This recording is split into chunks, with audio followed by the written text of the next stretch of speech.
Marriage is not a word, it's a sentence.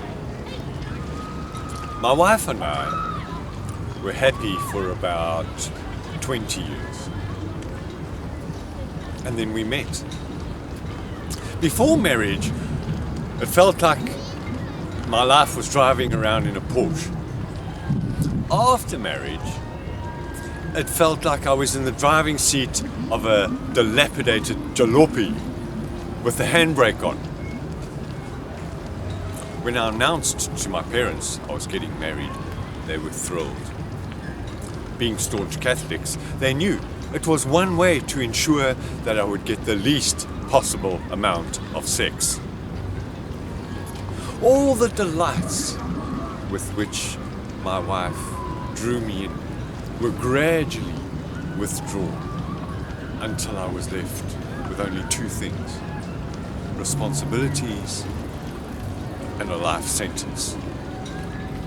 How was I to know that she would turn into the sister I never had?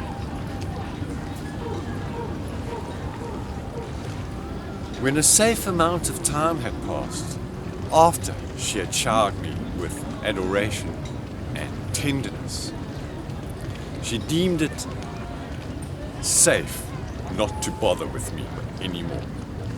I had been totally enslaved by her seduction trap and had been caught hook, line, and sinker.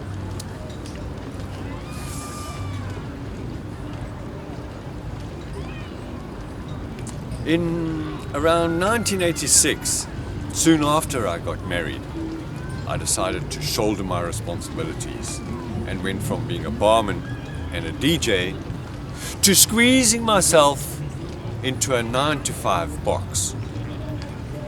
I got a regular job at DHL in Zaventem.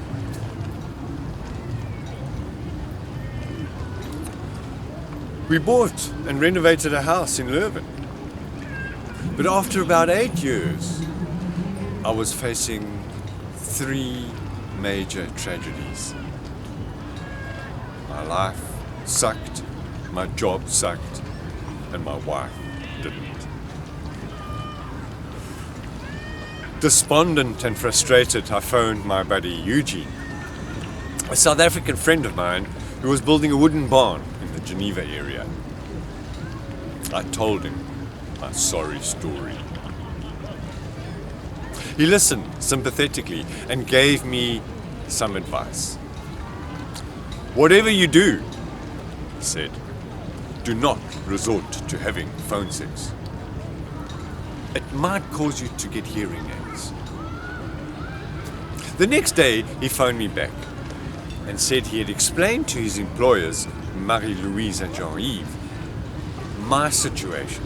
And if I needed a break, I could always go and stay with them and help him working on the barn. In 1994, I took a chance. I resigned from my job, told my wife I needed a break, and left.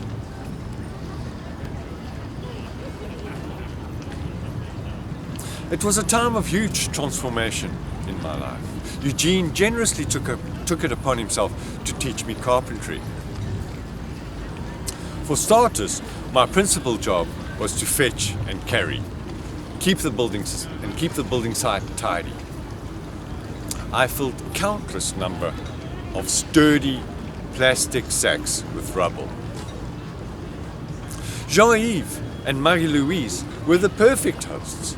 They kept us supplied with materials and 3 meals a day. It was great. I started enjoying life again.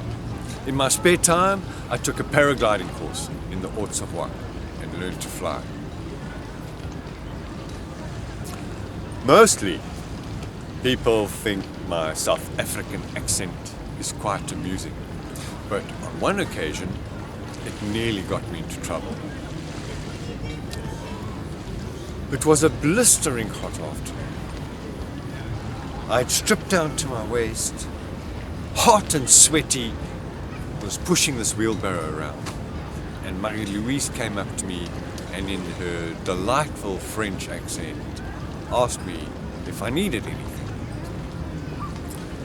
I was just said, yeah, I mean, really glad you asked. I need more sex. And she left looking rather perplexed.